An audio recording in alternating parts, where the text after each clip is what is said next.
तो ये हमारे पार्ट 2 है। इस तरीके से कॉर्निया वाले चैप्टर का पिछले चैप्टर में पिछले लेक्चर था उसमें हमने बात करी थी केरेटाइटिस के डिफरेंट टाइप के से, लेकिन में इन्फेक्शन वगैरह की बात करी थी ज़्यादातर। था ये अब हम इस तरीके से नॉन इन्फेक्शियस की बात करेंगे।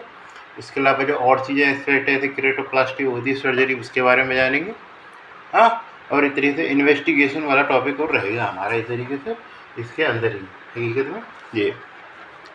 तो मैं आता हूँ इस तरीके से टॉपिक है हमारा।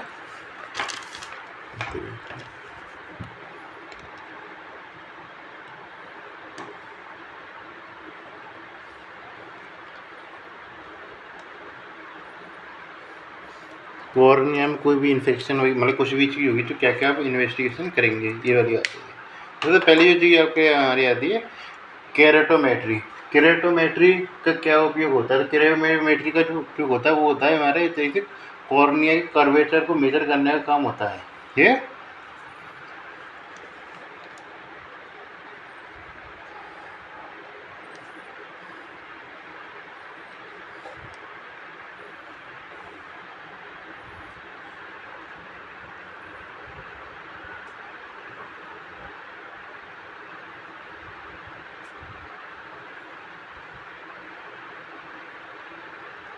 कॉर्निया कर्वेचर को मेजर करता है ये।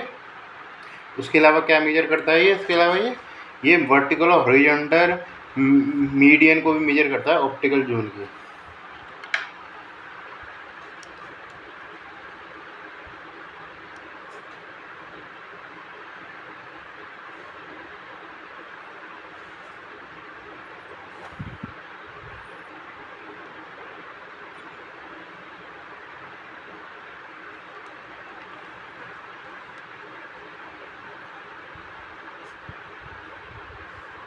ये दो चीज़ों को मेजर करता है। उसमें जो एग्जाम्पल के रूप में रखते हैं आपको, ये आता है हमारा ज्वाला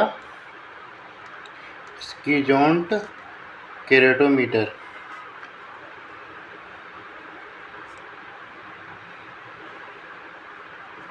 ये ज्वाला स्कीजोंट केरेटोमीटर होता है ये।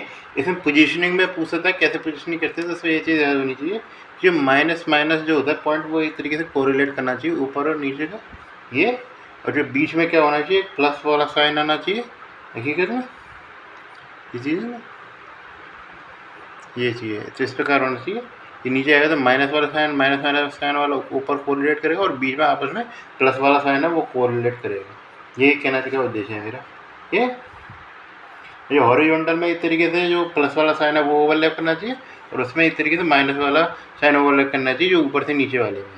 ये एक तरीके करेक्ट पोजीशन खिलाती है। पूछ सकता है तरीके से एमसीक्यू वगैरह में 4-5 एक तरीके से ग्रुप बना के देख लो कौन से एक तरीके से सही पोजीशनिंग किया रखा है, तो उसमें आप पहचानेंगे कैसे, इन दोनों पॉइंटों से पहचानेंगे ये चीज़। हाँ, फिर आते हैं इस तरीके से क्या है, इस तरीके से ये तो हमारी आगे कैसे थे केरेटोमीटर। फिर आती है हमारी केरेटोमीटर के बाद आती है हमारी तरीके से प्लेसिडो डिस्क। ये प्लेसिडो डिस्क को क्या करते हैं तरीके से केरेटोस्कोपी के लिए यूज करते हैं प्लेसिडो डिस्क।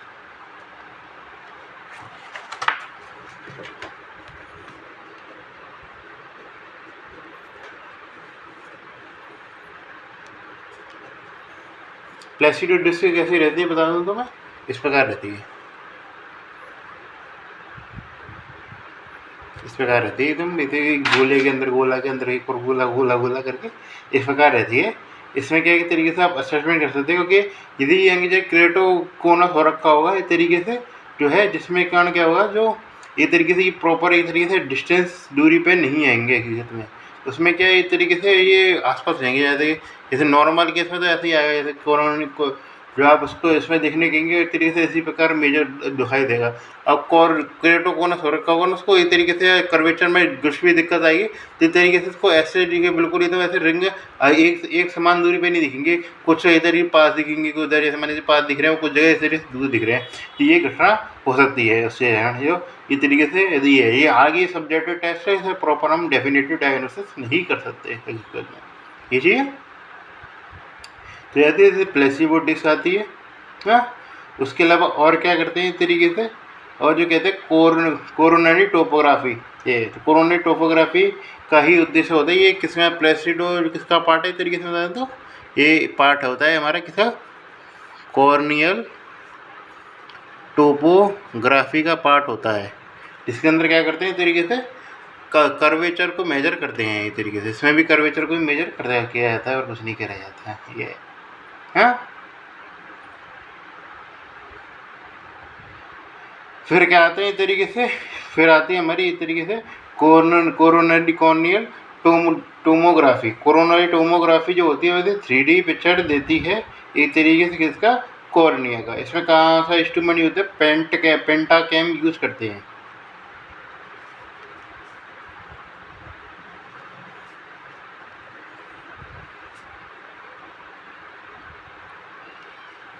कौन सा यूज करते हैं इसमें, ये इंस्ट्रूमेंट आपको याद है ना, पेंटा कैम यूज करते हैं। सारे इंस्ट्रूमेंट के नाम पता होने चाहिए आपको। ये किसमें होती है, इसको किसके लिए यूज करते हैं, 3D पिक्चर बनाते हैं तरीके से, पिक्चर बनाते हैं कोरोनरी टोमोग्राफी से ये। फिर आते हैं हमारे पैकीमेट्री, ये जान तो रहना चाहिए आपको।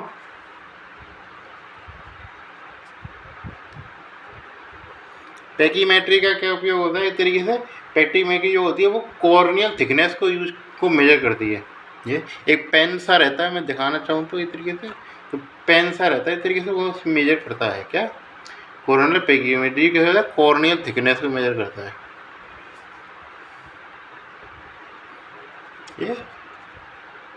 ये आ जाइए इंस्ट्रूमेंट के नाम पे। और क्या इंस्ट्रूमेंट होते हैं इस तरीके से, इन्वेस्टिगेशन ऑफ कॉर्निया तो लिखने चाहिए, इंस्ट्रूमेंट रिलेटेड टू कॉर्निया लिखना चाहिए, टॉपिक का नाम किया जाएगा इंस्ट्रूमेंट रिलेटेड टू कॉर्निया, ये जैसे टॉपिक रहेगा। ये चीज़ें वो इंस्ट्रूमेंट की बात करिए हमने, ऐसे ज़्यादा और चीज़ों की बात करनी है ये। फिर जो हमने एक तरीके से बार बार चर्चा करी है मैंने काफ़ी बार, स्पेकुलर माइक्रोस्कोपी, जो कि एक तरीके से किसी एंडोथीलियल सेल को मेजर करने के लिए करते हैं। स्पेकुलर माइक्रोस्कोपी, स्पेकुलर माइक्रोस्कोपी का उपयोग किस में होता है तरीके से, ये होता है एंडोथीलियल सेल को एग्जामिनेशन करने में होता है। एग्जामिन एंडोथीलियल सेल, पिछले लेक्चर में बात की थी शुरुआत में, एंडोथीलियल सेल को एग्जामिनेशन रे स्पेकुलर माइक्रोस्कोपी यूज करते हैं। ये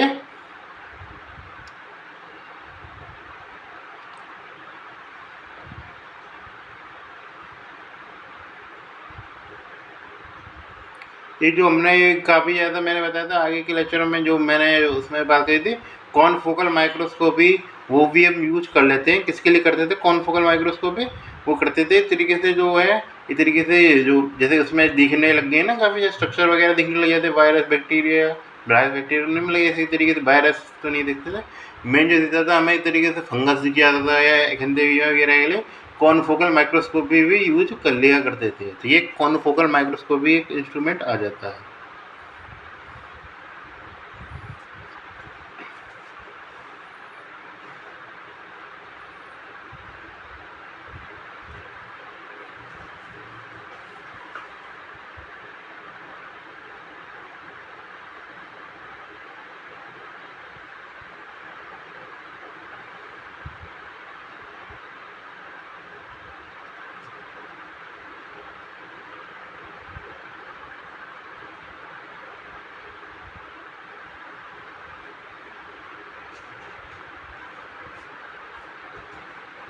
एंडोथीलियल सेल में तो जैसे कंडीशन बता दूँ तो एक रहती है कॉर्नियल, वहीं पर बता दूँगा।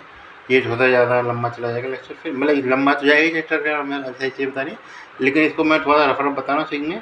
ठीक है, तो कॉनफोकल माइक्रोस्कोप बताइए तो मैं,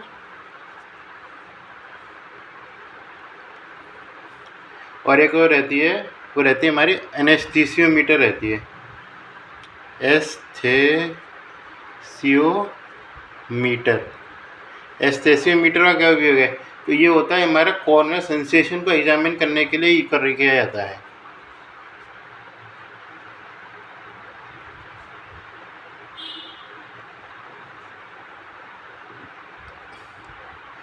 कॉर्नियल सेंसेशन को एग्जामिन करने के लिए वायरल केरेटोपैथी, लेप्रोसी, डायबिटीज में इस तरीके कॉर्नियल सेंसेशन कम हो जाती है। अब बार बार नहीं बताऊँगा कौन कौन से कारण से सेंसेशन कम होने की।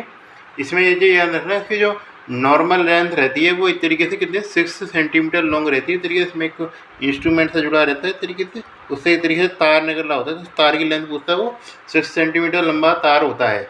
ये उसे क्या चेक करते हैं इस तरीके से, लॉन्ग वायर होता है, क्या चेक करते हैं इस तरीके जैसे ब्लिंक रिफ्लेक्ट चेक करते हैं, ब्लिंक रिफ्लेक्ट चेक करते हैं, जिसमें इस तरीके से याद करना lesser the height, lesser the जो होती है हमारी लेंथ उसकी तार की, उसे कहते हैं जो लेसर सेंसेशन।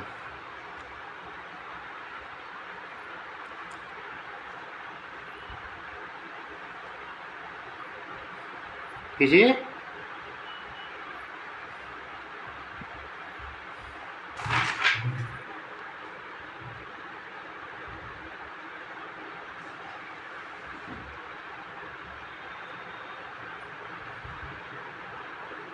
ये बता कि तो इस प्रकार हमने इस तरीके से इन्वेस्टिगेशंस वगैरह के रिलेटेड जो बात करनी थी वो कर ली हकीकत में। बाकी और चीज़ हम बात करेंगे नहीं। अब आएंगे इस तरीके से डिस्ट्रॉफीज पे आ जो, और इस तरीके से जो भी कंडीशन वगैरह हम जो इस चैप्टर में पढ़ेंगे उस पर आएंगे। ये तो ये सबसे पहले जो कंडीशन रहने वाली है वो है हमारी इस तरीके से कोरोनियल डिस्ट्रॉफी की बातचीत हम बाद में कर लेंगे। सबसे पहले बात करते हैं केरेटोकोनस पे। ये इम्पोर्टेंट टॉपिक है, हाईलाइट कर लीजिए क्योंकि ये पूछ सकता है, क्योंकि काफ़ी छोटा टॉपिक है लेकिन इम्पॉर्टेंट है क्योंकि ये इसमें से काफ़ी सारी चीज़ें होती हैं, छोटे छोटे पॉइंट बन जाते हैं, तो इसलिए हो सकता है कि टॉपिक के रूप में ही पूछ ले। क्या है हमारे केरेटोकोनस,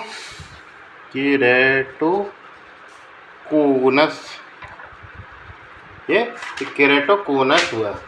केरेटोकोनस क्या होता है एक तरीके से, ये केरेटोकोनस होता है, ये कॉर्नेलियल एक्टेसिया जो होती है, तेरी कॉर्निया बाहर निकल लिया, उसका एक फॉर्म होता है। ये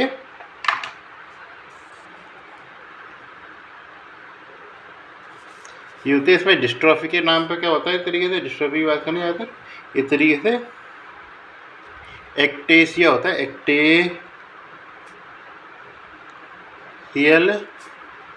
डिस्ट्रोफी ऑफ क्या cornea, existential dystrophy of cornea होती है ये चीज़।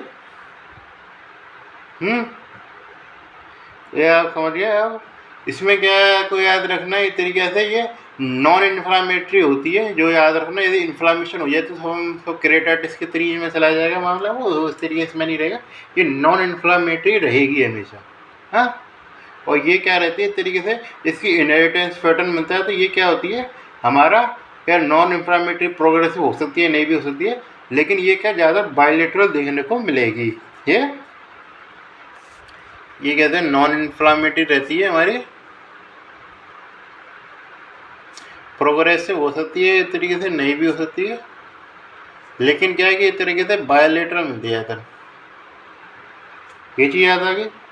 इसमें जो आपको याद रखना है इस तरीके से क्लिनिकल फीचर जो आपको मोस्ट कॉमन याद रखना है, मोस्ट इम्पोर्टेंट, एक तो क्या है मायोपिया देखने को मिलता है, मायोपिया के साथ एस्टिग्मेटिज्म देखने को मिलता है, मायोपिया विद या इरेगुलर एस्टिग्मेटिज्म मिलता है, याद रखें नहीं रखें, मतलब एस्टिग्मेटिज्म जरूर याद रखना चाहिए, इरेगुलर एस्टिग्मेटिज्म,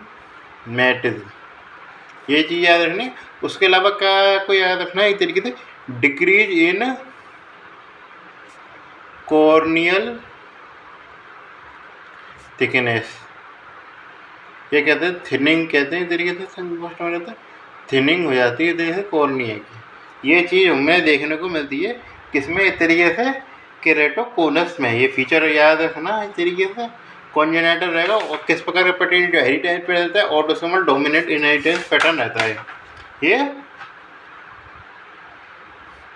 तो ये थी दोनों हॉलमार्क की मायोपिया, एस्टिग्मेटिज्म और स्ट्रोमल थिनिंग आपको देखने को मिलती है।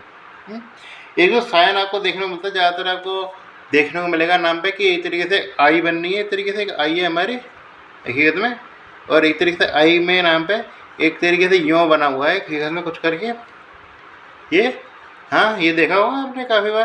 तो इस साइन को क्या कहते हैं, तो वी शेप डिफॉर्मिटी हो जाती है, और इसको कहते हैं हम एक तरीके से मुनसन साइन कहते हैं, इसे मुनसन साइन कहते हैं। ये मुनसन साइन देखने को मिलता है इसमें। ये और उसके अलावा क्या कहता है, ऑप्थेल्मोस्कोपी करेंगे इस तरीके से, आपको ऑयल ड्रॉपलेट रिफ्लेक्स देखने को मिलता है। ये इसमें आपका देखने को मिलेगा एक जो मैं काफ़ी बार बताया था, वो स्ट्रायड बताया था ना मैंने, जैसे वो स्ट्राया, तो मैं बताया था वो स्ट्राया हेस्ट्राया, तो हेस्ट्राया तो कॉन्जेनाइट ग्लूकोमा में जब टॉपिक आया था बात करेंगे, लेकिन वो स्ट्राया यहाँ देखने को मिलता है। ये सारे पॉइंट याद रखने हैं कि इसमें ऐसा कोई भी छोटा मोटा पॉइंट नहीं है। वो स्ट्राया देखने को मिलता है, किससे रिलेटेड वो स्ट्राया आप जानते होंगे, वो स्ट्राया रिलेटेड हमारे डेसिमेंट मेम्ब्रेन, क्योंकि सीधे तरीके से उसका टूट जाती है हकीकत में, बहुत आसानी, तो इसमें इलास्टिसिटी तो होती नहीं है। ये चीज़ और डॉपलर किस में मिलता है, ऑप्थेल्मोस्कोप है, सीधे नहीं लिखेगा, ऑप्थेल्मोस्कोप पे देखने को मिलता है। ये अब रेटाइनोस्कोप करेंगे तो रेटाइनोस्कोप पे एक तरीके फाइंडिंग आती है, वो आती है सीजर्स रिफ्लेक्स। ये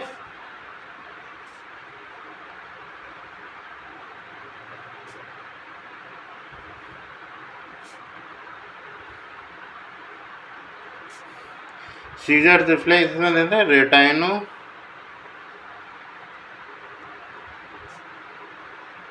कॉपी पे देखने को मिलता है सीजर्स रिफ्लेक्स। ये कॉर्निया थिनिंग से आप याद रखना, इस तरीके से आपको प्रोमिनेंट क्रेनियल नर्व देखने को मिल सकती है, कॉर्निया क्रेनियल नर्व नहीं और कॉर्निया नर्व देखने को मिल सकती है। ये सीजर्स रिफ्लेक्स जरूर याद रखिए ना, ये इंपॉर्टेंट पॉइंट है। देखिए ना, हालांकि इसमें तो मैं कह सकता हूँ चार के सारे पॉइंट इंपॉर्टेंट है, कुछ भी पूछ सकता है, उसका पूरा एक क्वेश्चन भी पूछ सकता है उससे, या फिर ये भी पूछ सकता है। इसमें जो नॉर्मल जो हिस्ट्री देगा कि इस तरीके से वो उसके फ्रिक्वेंटली ग्लास चेंज हो रहे हैं, कहते हैं 12 बार के ग्लास चेंज हो रहे हैं, क्योंकि एक तरीके से उसमें क्या बहुत तेज फास्टली डिमिनिशन विजन देखने को मिलता है। इस तरीके से तो ज़्यादा जो हिस्ट्री लेके आता है, हिस्ट्री यदि क्लिनिकल केस दिया भी तो हिस्ट्री जो लेके आएगा वो आएगा हमारा फ्रिक्वेंट चेंजेस ऑफ ग्लास, मतलब ग्लास जो होता है वो बार बार बदल रहा है, हकीकत में 12 बदलने पड़ रहे हैं उसको, क्योंकि हकीकत में जो है वो काम चल नहीं रहा है, स्टिग्मेटिज्म बहुत ज़्यादा हद तक बढ़ चुका है उसके।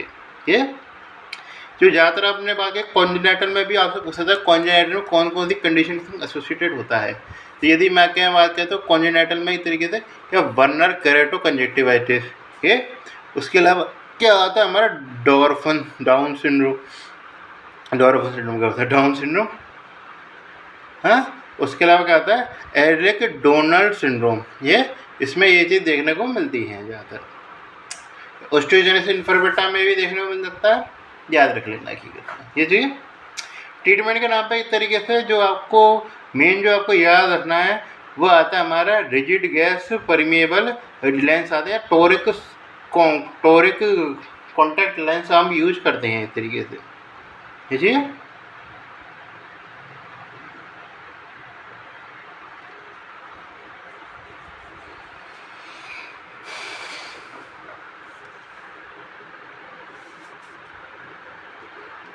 ट्रीटमेंट के नाम पे क्या रहता है हमारा इस तरीके से रिजिड गैस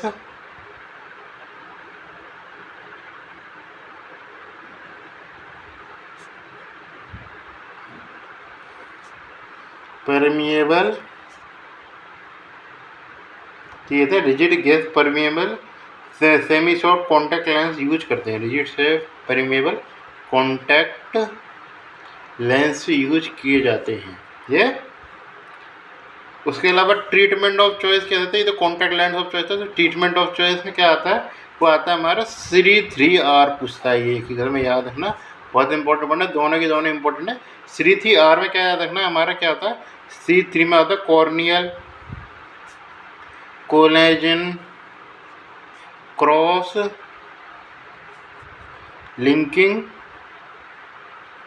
विद किसके आएगा, विद राइबोफ्लेविन,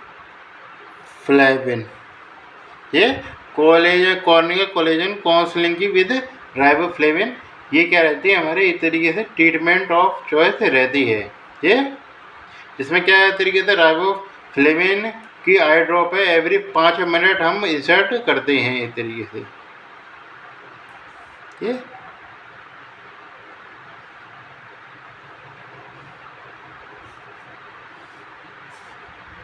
यह भी कहते हैं एवरी 5 मिनट्स, ये लास्ट में कुछ भी नहीं आ जाए तो रेजिस्टेंस केस है तो हम इस तरीके से केरेटोप्लास्टी भी कर सकते हैं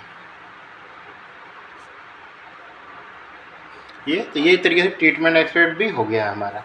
केरेटोप्लास्टी की बात इतनी जल्दी नहीं करेंगे, और की बोथ सबसे बड़ा सस्पेंस है, उसको हम लास्ट में कवर करेंगे। ये और छोटी छोटी कंडीशन की बात कर लेता हूँ मैं। छोटी छोटी कंडीशन में बात करके जाए तो कॉर्नियल ओपेसिटी पे आते हैं। ये मतलब केरेटोपैथी पे आते हैं तरीके से, कॉर्नियल डिजेनरेशन पे।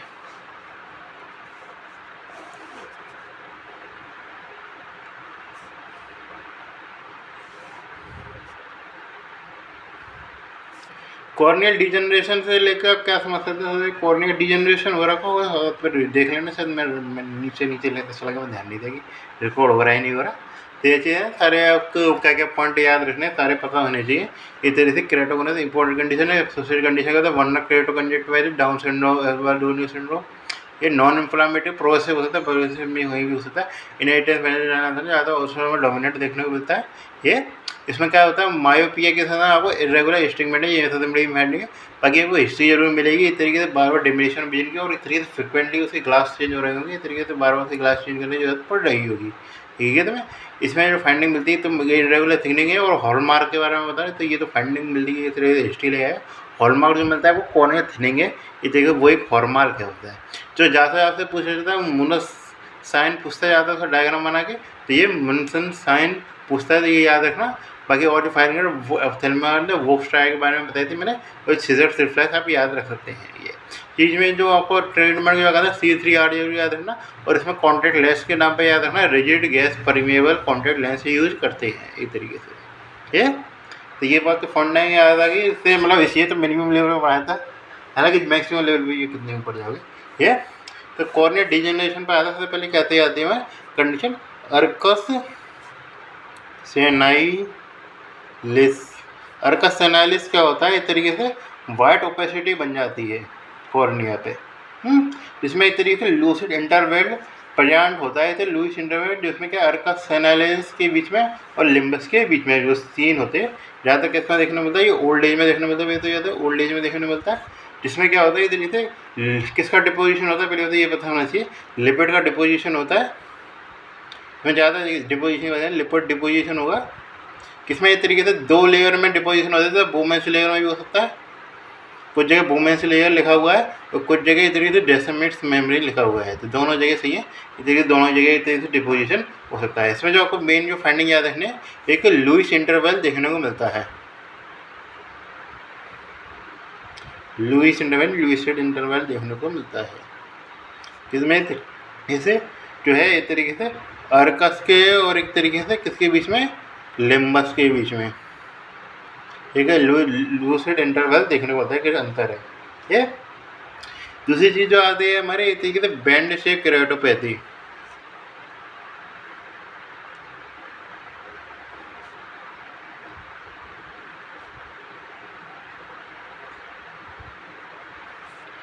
बैंड शेप केराटोपैथी का क्या होता है, इस तरीके से कैल्शियम डिपोजिशन देखने को मिलता है। ये कैल्शियम डिपोजिशन देखने को मिलता है बैंड शेप किसमें, इस तरीके से बोमेंस लेयर में। इस तरीके से ये क्या क्या कंडीशन एसोसिएट होते हैं, हाइपर कैल्शियम करने वाली कोई भी कंडीशन जा सकते हैं, हाइपर पैराथायराइडिज्म हो, जैसे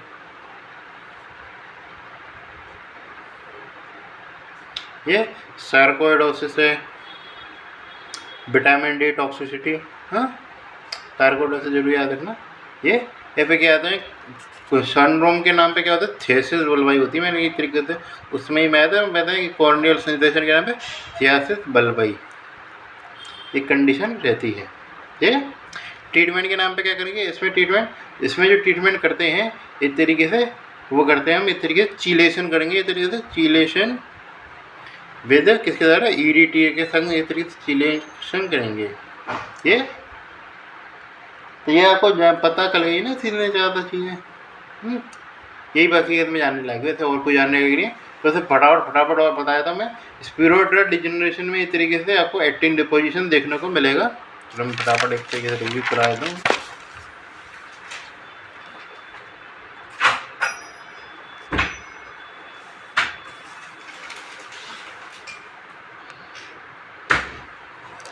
स्पिरोइडल डिजेनरेशन में क्या देखने को मिलता है, स्पिरोइडल डिजेनरेशन में आपको डिपोजिशन देखने को मिलता है किसका, इस तरीके से एक्टिन डिपोजिशन देखने को मिलता है। ये और क्या देखने को मिलेगा इस तरीके से, और ये चीज़ देखने को याद रखना और कुछ याद नहीं है। उसके सल्जमान नोडुलर डिजनरेशन में आपसे पूछ सकता है, सल्जमान नोडुलर डिजनरेशन में हार्लेन डिपोजिशन देखने को मिलता है किससे, वुमेन्स मेम्ब्रेन पे। ये है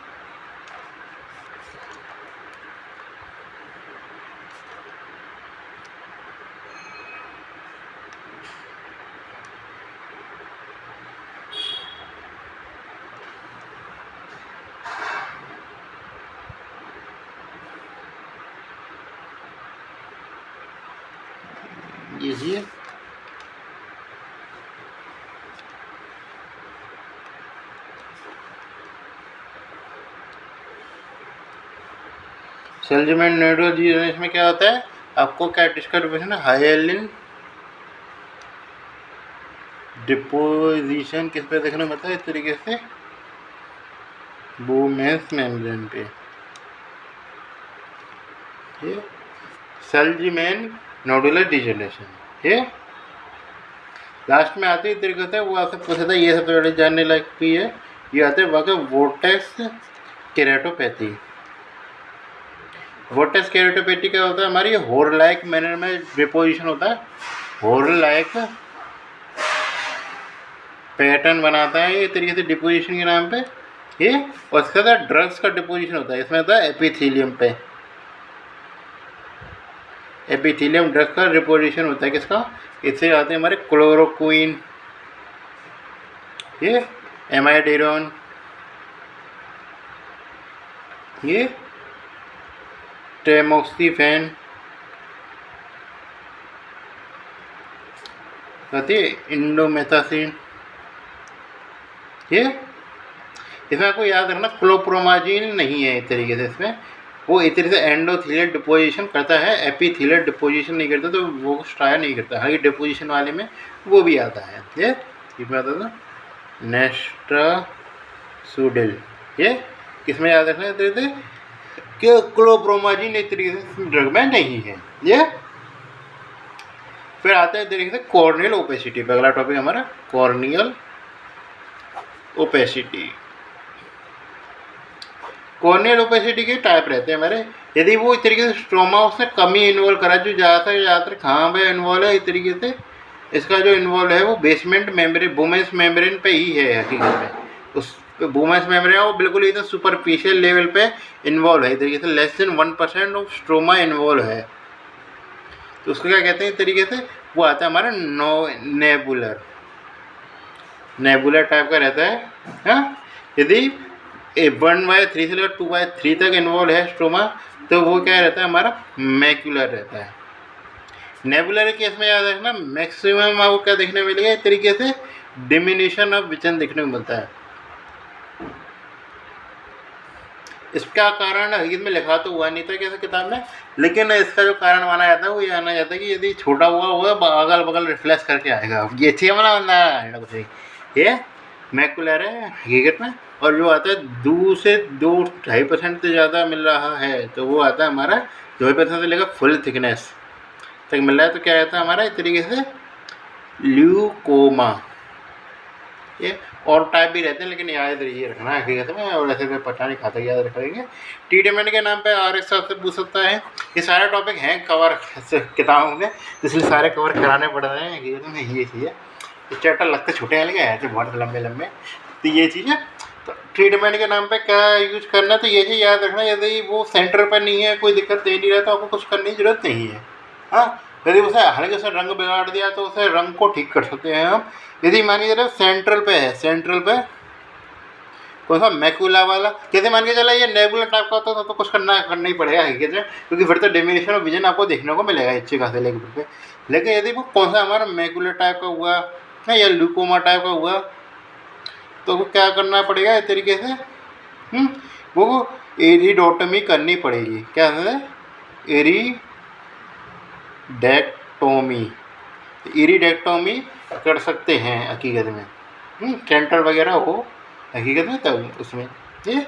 लेकिन यदि एक तरीके से पेरीफेरल हैं, पेरीफेरल के केस में तो कोई दिक्कत नहीं है ना, विजन तो जा ही रहा है हकीकत में आसानी से। प्रॉपर कॉर्निया के बगल बगल में विजन जा ही रहा है ना, कॉर्निया के केस में सीधे जा सकता है ना विजन, काम जो लेंस को करना होगा वो कर लेगा, थोड़ा सा कर्वेचर के नाम पे चश्मा लगा देंगे, हकीकत में इसी का प्रॉपर क्या करना है पड़ना है। उस केस में क्या करते हैं इस तरीके से, वो करते हैं इस तरीके से टूथनिंग। ये आप ध्यान रखना, ये और कुछ पूछे नहीं पूछे, ये ज़रूर पूछेगा। टैटूइंग करते हैं इस तरीके से टूथनिंग में, टैटूइंग ऑफ कॉर्निया, ये आपसे पूछ सकता है ट्रीटमेंट के नाम पे। ये सारी चीज़ें मैं पढ़ चुका हूँ वगैरह। इसके बारे में पूछ सकता है कौन से कलर यूज़ किए जाते हैं इधर से। ब्राउन के लिए क्या कहते हैं, यदि ब्राउन है तो गोल्ड कलर गोल्ड यूज़ किया था मटेरियल के नाम पे। ऐसा नहीं कि कुछ कोई भी मटेरियल चिपका देंगे, ऐसा मैं टूथने का मतलब ये नहीं कि खाली बस वो इस तरीके से पेंट यूज होता है वही कर देंगे। ये यदि ब्लैक है तो प्लेटिनम यूज़ करते हैं, तो यानी कि इस तरीके से ये काम भी महंगा ही पड़ता है और असली वाले अमीर ही अफोर्ड कर पाते हैं इसको। ये प्लेटिनम कोटेड, हकीकत में तो प्लेटिनम कोटेड आँखें हैं आपकी, यदि किसी ने करवाया है तो।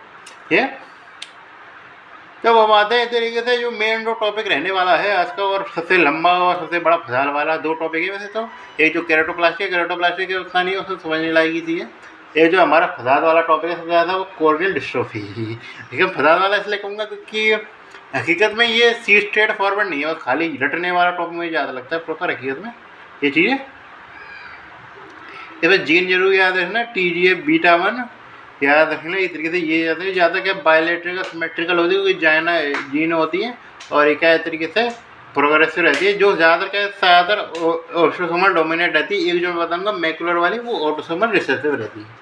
ये तो इसमें ज़्यादा कंडीशन बात करें, जैसे केराटोकोनस की बात करें तो वो भी ऑटोसोमल डोमिनेट है, तो ज़्यादा कंडीशन ऑटोसोमल डोमिनेट रहती है। लेकिन ये कुछ कंडीशन हो सकता है ऑटोसोमल रिसेसिव भी मिल जाता है। ये अपने आप में प्रॉपर क्वेश्चन बन सकता है आपके लिए। ये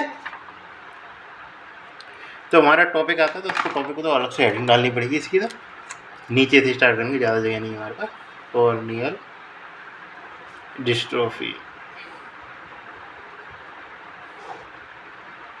कॉर्नियल डिस्ट्रोफी के केस में याद रखना है आपको इस तरीके से स्टेप बाय स्टेप, जो स्टेप नोवल होती है ऊपर से नीचे तक, फिर से आप लेयर्स का रिवीजन कीजिए। सबसे पहले आती है हमारे एपिथेलियल। क्या है एपिथेलियल का था? हाँ, एपिथेलियल में जो आके हमारे 2 डिस्ट्रोफी आती हैं, कौन सी आती है हमारी? माइक्रोस्कोपिक, माइक्रोसिस्टिक। माइक्रोसिस्टिक के केस में याद रखनी है आपको इस तरीके से, कौन सी टाइप की रहती है हमारे? मैप डॉट रहती है, मैप डॉट। और क्या कहते हैं मैप डॉट, या फिर रहती है फिंगर प्रिंट। इस टाइप की डिस्ट्रोफी होती है। चलो मैं आपको डायग्राम वो दिखाने पड़ेगा, बहुत ज़्यादा देर हो गई बिना डायग्राम दिखाए हुए। तो ये चीज़ें तो इस प्रकार आप याद रखना। ये एपिथेलियम बेसमेंट मेम्ब्रेन की डिस्ट्रोफी होती है, मोस्ट कॉमन डिस्ट्रोफी होती है। पहले बता देते ये माइक्रोस्कोपिक मैप डॉट बताते हैं, मोस्ट कॉमन टाइप रहता है किसी भी प्रकार की डिस्ट्रोफी का। ये तो मोस्ट कॉमन टाइप है। इसमें क्या मिलेगा आपको? मैप डॉट देखने को मिलेंगे, ये छोटे छोटे डॉट मिलेंगे इस तरीके से। ये मैप बसा बनता हुआ नजर आएगा इस तरीके से। तो ये मैप डॉट डिस्ट्रोफी है, किसकी पहचान होती है? ये माइक्रोस्कोपिक इस तरीके से। ये मैं इसका डायग्राम बनाया था, आपको समझ में नहीं आता, आपको लगता है तो मैं डेंड्राइटिक अल्सर से बना दिया, लेकिन नहीं है, ये डॉट डॉट से हैं और लग रहा है कि ये प्रॉपर एक मैप बना रहे हैं। तो इसलिए क्या है कि मैप ड्रॉप या फिर फिंगर प्रिंटिंग आती है ना, तो धीरे धीरे वाली फिंगर प्रिंटिंग, तो फिंगर प्रिंट डिस्ट्रोफी कहा जाता है इसको। ये ट्रीटमेंट के नाम पे क्या यूज़ कर सकते हैं? इस तरीके से ज़्यादातर हम यो कुछ ट्रीटमेंट फिक्स रहेंगे इस तरीके से, लुब्रिकेटिंग आई ड्रॉप और बल्ज कैटारेक्ट लेंस, मतलब इस तरीके से। इसे केराटोप्लास्टी कर दूँगा, कुछ और जरूरत नहीं है। आपको और कुछ करना है तो इसे कॉन्ट्रैक्ट लेंस आप यूज कर देते हैं, बैंडेड कॉन्ट्रैक्ट लेंस हम यूज कर सकते हैं। ये ट्रीटमेंट आपको कॉमन रहता है, क्या लुब्रिकेटेड और बैंडेड कॉन्ट्रैक्ट लेंस, यदि एपिथेलियल आता है। दूसरा जो आता है हमारा टाइप, वो आता है इस तरीके से। दूसरा जो आता है, दूसरा जो रहता है, हमने बात कही थी मेन, जो उसमें मिसमैन कॉर्नियल डिस्ट्रोफी थी। ये दोनों याद रखना है जैसे। तो मिसमैन कॉर्नियल डिस्ट्रोफी आती है ये, ठीक है। चलो, मिसमैन किसी को याद रखना नहीं है, तो खाली नाम याद रखना। मेन जो आपको याद रखना है इधर मैप डॉट फिंगर प्रिंटिंग, ये कौन सा मोस्ट कॉमन टाइप है? माइक्रोसिस्टिक। दूसरा कौन सा याद आता है? मिस मैन डिस्ट्रोफी आती है। ये इतना ज़्यादा उल्टा ही नहीं पढ़ाया था, सारा किताब में देखा, किताब से कम ही पढ़ा हूँ मैं। ये ट्रीटमेंट के नाम पे दोनों में क्या कॉमन है तरीके से? क्या लुब्रिकेटिंग आई ड्रॉप और क्या रहेगा लुब्रिकेटिंग आई ड्रॉप के साथ हमारा बैंडेज कॉन्टैक्ट लेंस, ये कॉमन रहती है चीज़ें। अब हम आते हैं तरीके से वुमेन्स मेम्ब्रेन के टाइप पे।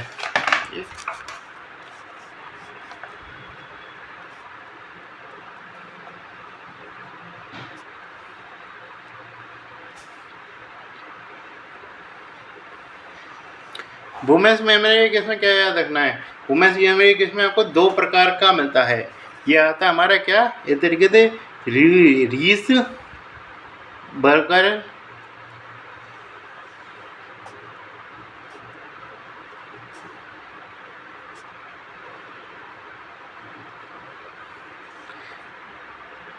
रीस बुकेल और होता है थाई बेकल।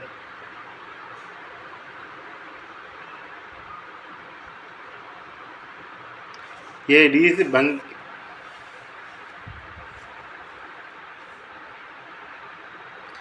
बुकेलस और थाई बेकेल, ये थोड़ा सा ये चीज़ें हैं, मैं इंग्लिश प्रोनाउंसिएशन में इतनी अच्छी नहीं है ये चीज़। इसमें क्या देखना है क्योंकि रेटिकुलर पैटर्न देखने को मिलता है। क्या डिपोजिशन होता है, कनेक्टिव टिश्यू डिपोजिशन होता है। इसमें थाई बल्कन में क्या देखने को मिलता है, इस तरीके से हनी कुम अपीयरेंस देखने को मिलता है। हनी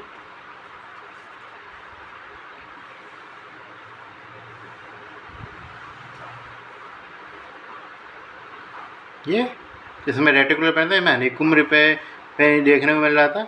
इसमें क्या देखने को मिलेगा आपको, सॉ टूथ अपीयरेंस देखने को मिलता है। फाइब्रो फैटी टिश्यू होती है क्योंकि तो सॉ टूथ अपीयरेंस होती है। मैं ये चीज़ ये याद आना, फाइब्रो फैटी क्या डिपोजिशन होता है टिश्यू का। कॉर्नियल डिस्ट्रोफी की डेफिनेशन तो मैंने बताई नहीं। कॉर्नियल डिफरेंशिएशन डेफिनेशन होती है क्या कि इस तरीके से ये इडियोपैथिक होनी चाहिए और इस तरीके से कॉर्नियल चेंज होने चाहिए वो भी बिना किसी इन्फ्लामेशन कंपोनेंट के। तो डेफिनेशन में कॉर्नियल डिस्ट्रोफी से बताया गया था, इस तरीके से डेफिनेशन लिख लीजिए इसकी। इस तरीके से चेंजेस इन कॉर्निया में चेंजेस हो रहे हैं विदाउट एनी इन्फ्लामेटरी कंडीशन, कोई भी इन्फ्लामेशन नहीं है फिर भी आपको चेंजेस देखने को मिल रहे हैं समय के संग। ये कहलाती है हमारी एक तरीके से किस टाइप की डिस्ट्रोफीज कहलाती है, मतलब एक तरीके से इसमें दो है। इधर रीस बर्कैट्स बात करी थी और थाई थील बेकल बात कही थी मैंने। ये फिर आती है हमारा मेन जो टॉपिक रहता है इसमें स्ट्रोमल डिस्ट्रोफीज का। स्ट्रोमल में भी नाम लिखिए मेरे हिसाब से तो कोई ज़्यादा एक तरीके से पूछता नहीं है। वो आते ही तो कुछ में पूछता था तो ग्रैनुलर पूछता है। ग्रैनुलर की कैसे एक सकता है हाइलैंड डिपोजिशन हो सकता है और एक एमाइलॉइड डिपोजिशन भी हो सकता है। ये चीज़ हाइलैंड डिपोजिशन तो देखने को मिलेगा इसमें, ये सब हाइलैंड डिपोजिशन देखने को मिलता है। इसका भी डायग्राम मैं बता सकता हूँ क्योंकि वो इम्पोर्टेंट है हकीकत है, तो जानना इम्पोर्टेंट है आपके लिए डायग्राम। यदि आप किताब लेके बैठे हैं मेरे हिसाब से तो अच्छा है मेरे हिसाब से, क्योंकि फिर आपको दिक्कत आ सकती है कि मैं तो डायग्राम मैंने उतने बनाए नहीं क्योंकि बैठता नहीं है ये। तो ग्रैनुलर कॉर्नियल डिस्ट्रोफी होती है इस प्रकार से आपको हाइलैंड डिपोजिशन देखने को मिलना है। तो ये हाइलैंड डिपोजिशन होते हैं जो कि क्या है शुगर केन लाइक ग्रैनुल्स, इस तरीके से लीजन लिखा है शुगर केन के ग्रैनुल जैसे आपको लीजन देता है। एक ग्रैनुलर डिस्ट्रोफी में टाइप 1 आप सोचते टाइप 1 टाइप 2 रहता है। जो टाइप 1 होता है क्लासिकल है उसमें एक तरीके से, टाइप 2 जो होता है वो नॉन क्लासिकल उसमें हाइलैंड डिस्ट्रोफी आपको एक तरीके से एमाइलॉइड डिपोजिशन भी देखने को मिल जाता है। बाकी की तरीके से ग्रैनुलर की पहचान ये रहती है कि उसमें हाइलैंड डिपोजिशन पाया जाता है हकीकत में। वो किसके जंग पाया जाता है वो मैटर नहीं करता, पाया जाना जरूरी है ये। जैसे टाइप 1 टाइप 2 रहता है, टाइप 1 क्लासिकल होता है, इसमें क्या होता है शुगर केन लाइक ग्रैनुल्स आपको देखने मिलते हैं तरीके से। तो ये एक तरीके से मैं बता के डायग्राम दिखा के बता सकता हूँ आइडिया लगाने का, और कुछ बता नहीं सकता मैं। तो वो शुगर केन लाइक ग्रैनुल कैसे लगाना है, लेकिन किसी ये किताब में है तो हम क्या कर सकते हैं इसके पीछे। तो ये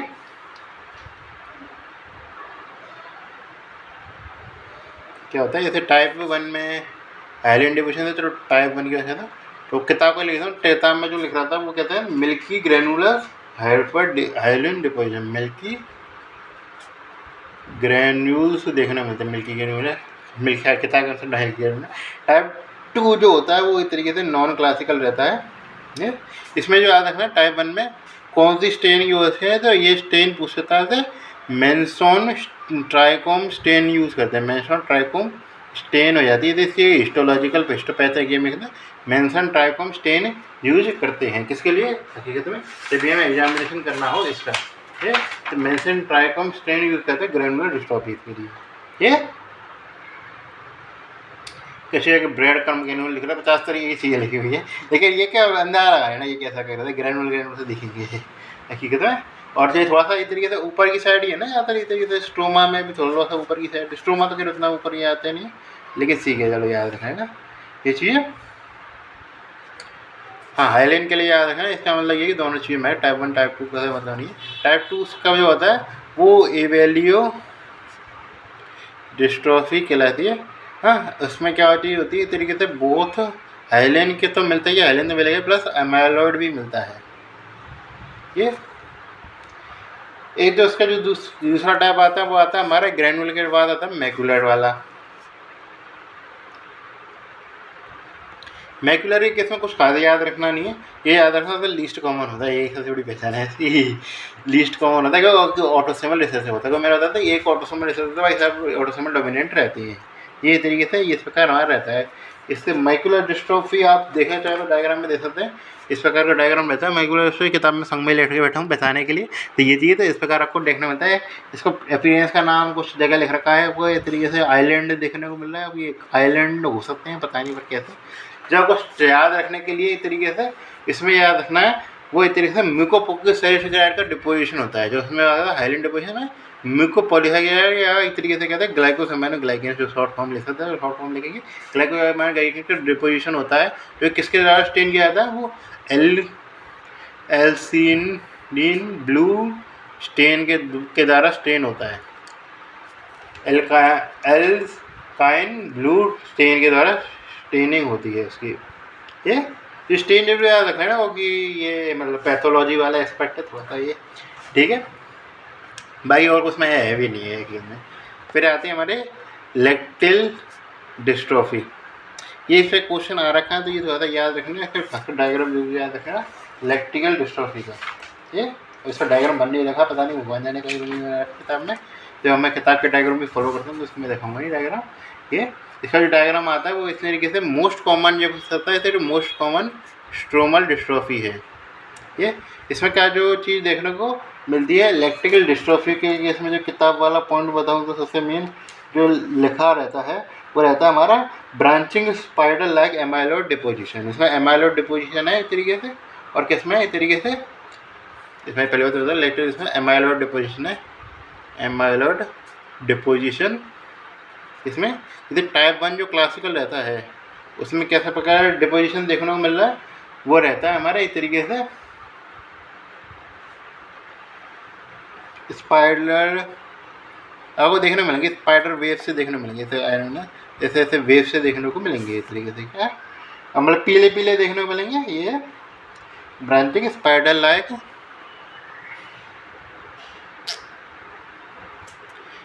एमाइलॉइड डिपोजिशन देखने को मिलते हैं। स्टेनिंग के नाम पे याद रखना, इसमें PAS स्टेन से काम चल जाता है, ज़्यादा PAS स्टेन करते हैं उससे काम चल जाता है। उस पर क्या देखने को, PAS स्टेन पे आपको अमोर्फस डिपोजिशन देखने को मिलेगा।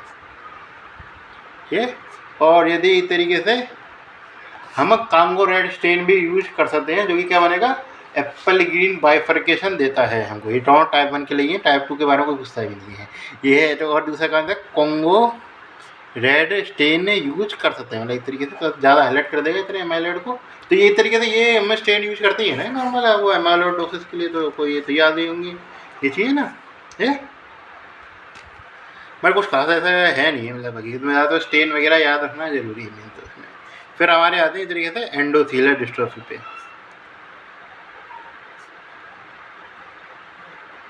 एंडोथेलियल डिस्ट्रॉफी में मैं आपको याद रखें तो मैंने से बताया था एंडोथेलियल सेल में कुछ भी दिक्कत आएगी सबसे पहले क्या डेवलप हो जाएगा, कोई डिहाइड्रेट करने का काम वही करता है। उसमें सबसे पहले क्लिनिकल फीचर में बढ़ है कॉर्नियल एडिमा डेवलप हो जाता है, और कॉर्नियल एडिमा में बताता है यदि सेल की काउंट कम हो जाती है तो इस तरीके से जो कोई पानी निकलेगा तो एक बुल्ला से में अटक जाएगा ना, क्योंकि बहुत ज़्यादा कम नहीं हो जाए, तो यदि बहुत ज़्यादा कम नहीं हुए तो इस तरीके से क्या हुआ एक्सट्रीम जैसे हाइड्रेशन मिल रहा है तो उसमें कहते हैं बुल्ला बन गया, इस तरीके से बुल्ला फॉर्मेशन हो जाता है। इस तरीके से ये क्लिनिकल फीचर्स का याद रखना जरूरी है आपको। इसमें जो आपको यूज़ कर सकते हैं वो कर सकते हैं आपका हाइपरटोनिक सलाइनर, ताकि इस तरीके से जो पौने के अंदर पानी घुस गया उसको ज़्यादा से ज़्यादा निकाल सकें। इस तरीके से यदि बुल्ला रप्चर हो गया है तो आप साइक्लोपेज वगैरह दे सकते हैं इस तरीके से, और बेहतर बाइंडर कॉन्टैक्ट लेंस यूज़ करते हैं हम इस तरीके से।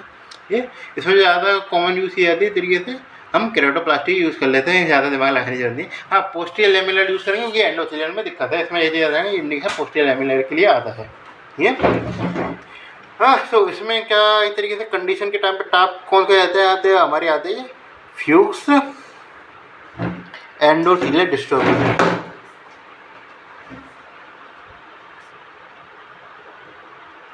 फ्यूक्स एंडोथेलियल डिस्ट्रोफी क्यों इंपॉर्टेंट है, क्योंकि मैं बताता इसके लिए क्या इसके लिए मैं इंडिकेशन बता दूँ ना, कैसे क्या कहते हैं स्पेकुलर माइक्रोस्कोप के लिए बताया था मैंने, एंडोथेलियल सेल यूज़ करते क्या इन्वेस्टिगेशन करते थे, जिसमें कोरियल गैटेटी का भी इस तरीके से एक्सप्रेशन देख सकते थे हम।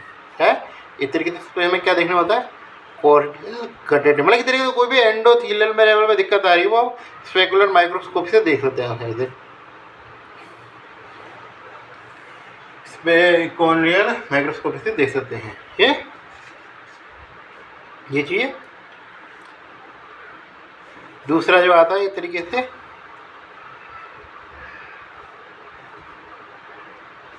ये कैसे अपीयर कैसे होता है, इस तरीके से बताया था स्पेकुलर माइक्रोस्कोप होता है होलो स्पेस, किस पे होलो स्पेस की तरह अपीयर होता है, किस पे ऑन स्पेकुलर माइक्रोस्कोप में होलो स्पेस की तरह अपीयर होता है ये।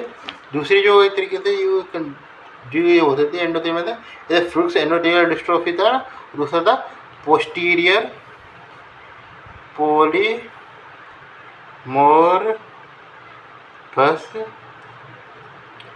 डिस्ट्रोफी। ये इस प्रकार रहती है हमारी डिस्ट्रोफी। ये इस प्रकार हमारा काम जो था वो हो गया, केराटोप्लास्टी बची हालांकि, तो वो इस तरीके से मेन जो सर्जरी है वो सारी समझने लायक पॉइंट है उसमें, ज़्यादातर जो उल्टी सीधी थ्योरी का पॉइंट था वो हमारे हो चुके हैं ये। या तो अब हम आते हैं तरीके लास्ट टॉपिक पे, वो है हमारा इस तरीके से केराटोप्लास्टी। सबसे इम्पोर्टेंट टॉपिकों में आता है ये, हकीकत में हल्के में मत लेना, आ सकता है काफ़ी क्वेश्चन है। केराटोप्लास्टी सबसे ज़्यादा इसको हम अलग से हाईलाइट करेंगे।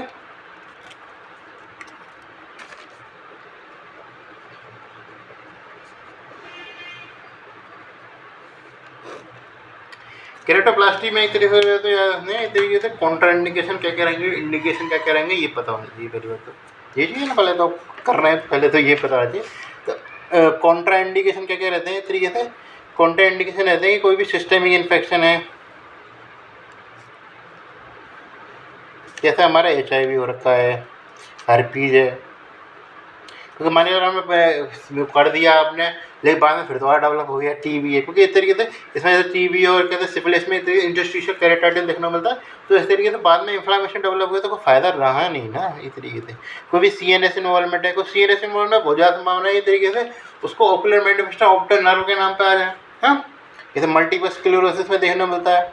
हाँ, और इस तरीके से रेबीज होती है, उसमें इस तरीके से कोई पाथवे में दिक्कत आ सकती है, या जेकब डिजीज़ है इस तरीके से उसमें देखने को मिलता है। ये कोई भी कंडीशन होती है वो देखने को मिल सकती है, या फिर किसी तरीके से हिस्ट्री रही है इस तरीके से कोई भी इंट्रा ऑक्यूलर सर्जरी की, तो ये तरीके से कॉन्ट्रा इंडिकेशन माने जाते हैं। तो ये थोड़ा सा इंट्रा से रिलेटिव कॉन्ट्रा इंडिकेशन है, ये तो बाकी एब्सोल्यूट कॉन्ट्रा इंडिकेशन माने जाते हैं। ठीक है या इसमें ये चीज़ याद रखना, ग्राफ्ट में कम से कम इस तरीके से 1500 से लेकर इस तरीके से जो है 2000 तक सेल तो होने ही चाहिए, क्योंकि एंडोथेलियल सेल काउंट बहुत ही इंपॉर्टेंट होगी, ये रीजनरेट हो नहीं सकते। तो ये चीज़ें तो एक्सेप्टेबल ग्राफ्ट जो होता है उसमें इतनी सेल होनी चाहिए। तो मैं इंडिकेशन बता देता हूँ, इंडिकेशन जो इसके कहे जाते हैं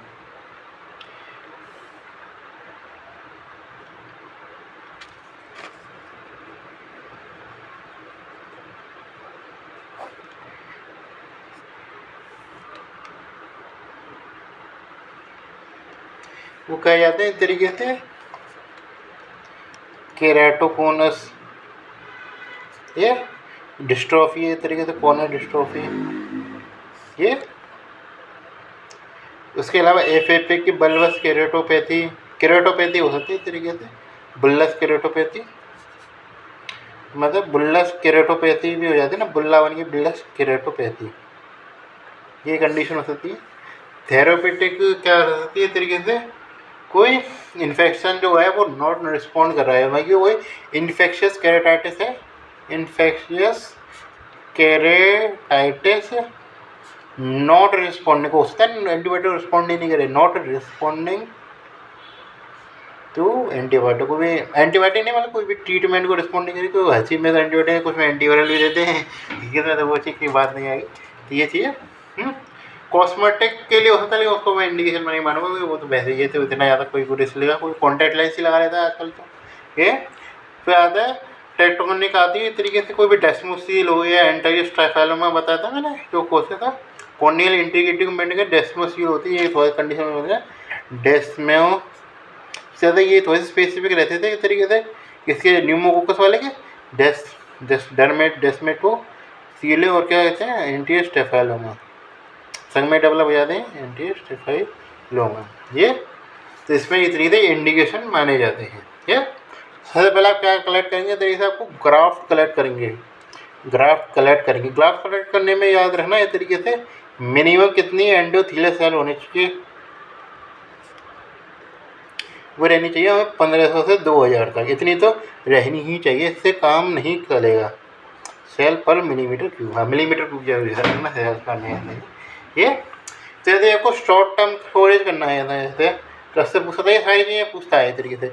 ग्राफ्ट को शॉर्ट टर्म यदि करना, शॉर्ट टर्म करना देखिए 48 घंटे के अंदर अंदर कर देते हैं फिर, तो उसके लिए क्या करना है आपको, इस तरीके से कहा जरूरत नहीं है, बस मोस्ट चैम्बर की ज़रूरत पड़ती है, मोस्ट चैम्बर ये। और बाकी की पूछ सकता है 4 घंटे देने के लिए कौन सा करते हैं, तो वो आपसे पूछ सकता है, वो पूछता है ये है हकीकत में, वो आता है हमारा कैनरी कुफमैन मीडिया, ये आपसे पूछ सकता है, तो इसलिए मैं वो हीरे में हाईलाइट कर रहा हूँ। ये 4 दिन के लिए इंटरमीडिएट लेवल पे भी काउंट कर लेता है कुछ तो, ठीक है, कोई बात नहीं है ये। इसमें याद रखना यदि आपको बहुत ज़्यादा लंबे समय तक करना है प्रिजर्व, तो इंटरमीडिएट टर्म बात करते हैं, इंटरमीडिएट यदि वीक्स तक करना है इस तरीके से, तो उसमें आती केसोल ये तो ऑप्टीसोल, ये कोई नहीं पूछता। जो आपको लॉन्ग टर्म में पूछता है, तो लॉन्ग टर्म के लिए जो कोई याद रखना है क्रायो प्रिजर्वेशन, और कुछ याद रखने नहीं है, क्रायो प्रिजर्वेशन ये। इसमें याद रखना, हाथ चढ़ाने से पहले ये चीज़ याद रखना है, ऐसा नहीं है कि बस खाली जो आपने बस सीधे सेल लियो चढ़ा दिया, कि इसमें तो कोई ब्लड सप्लाई वगैरह तो देखनी नहीं होती है, हमें ब्लड ग्रुप वगैरह चेक करने होती है, लेकिन फिर भी हम चेक करेंगे क्योंकि हकीकत में थोड़ा बहुत भी रिस्क आई है, हकीकत में ये बात है ना। हाँ, तो ये बात आ गई।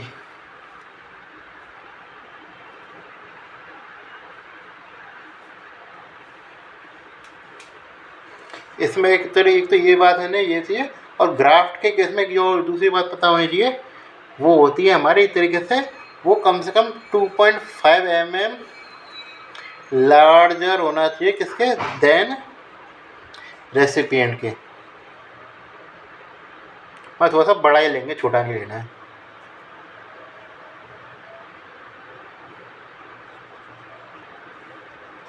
ये केरेटोपैथी के टाइप वो पूछता है, तो क्या क्या टाइप की केरेटोपैथी रहती है, तो एक तरीके से हमारी होती है केरेटोपैथी में हमें फुल थिकनेस होती है, हमारी फुल थिकनेस वाली।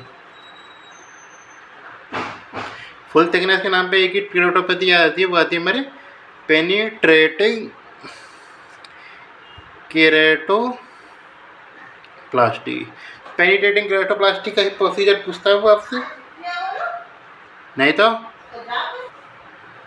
पेनिट्रेटिंग केरेटोप्लास्टी के नाम पे क्या करेंगे, डिजीज कॉर्निया को निकाला जाता है इस तरीके से, रिमूवल करा जाता है इस तरीके से डिजीज कॉर्निया को, किसके द्वारा, इतना टर्पाइन के द्वारा कट किया जाता है, इस तरीके से कट करा जाता है टर्पाइन के द्वारा ये। और फिर क्या आ जाता है इस तरीके से, जो है रेसिपिएंट की जो आई होती है उस पर लगा दिया जाता है, मतलब तरीके उसको लगा के हमने प्रिजर्व कर रखा है, और फिर क्या लगाते हैं, देखिए स्ट्रक्चर के द्वारा लगा दिया जाता है।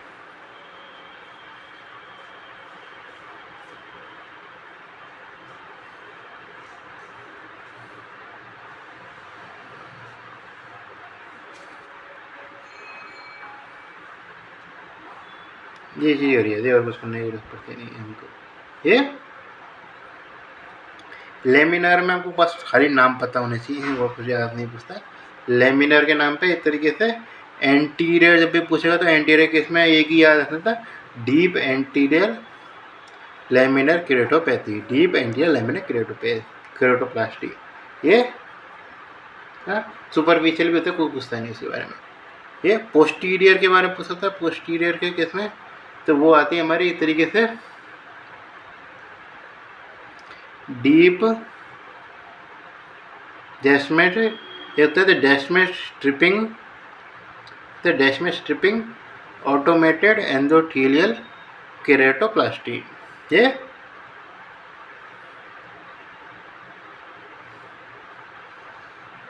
डेस्मेट मेम्ब्रेन नाम याद रखना है, वो याद नहीं है, क्योंकि जो आपसे पूछ सकता है नाम थोड़ा सा पूछ रहा होता है, केरेटोप्रोस्थेसिस।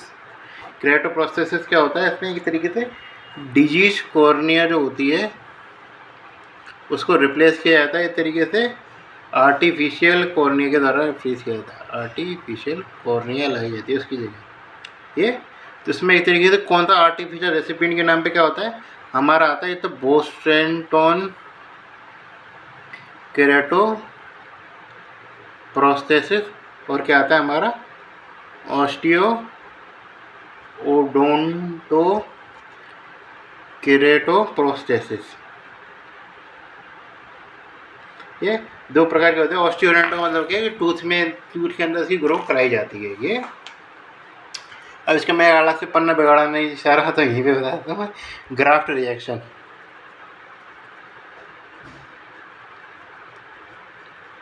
ग्राफ्ट रिजेक्शन के नाम पे क्या क्या देखने को मिलेगा, तो इस तरीके से प्रॉपर डायग्राम बना लीजिए। तो ये हमारी हो गई एपिथेलियम वाले।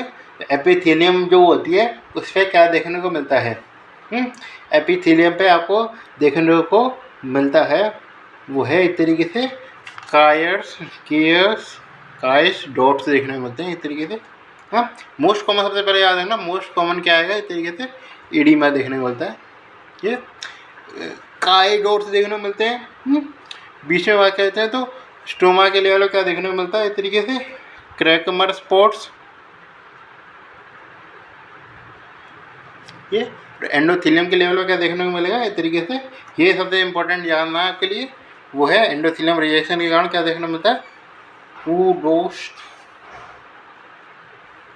उडाडोस्ट लाइन ये देखने को मिलता है।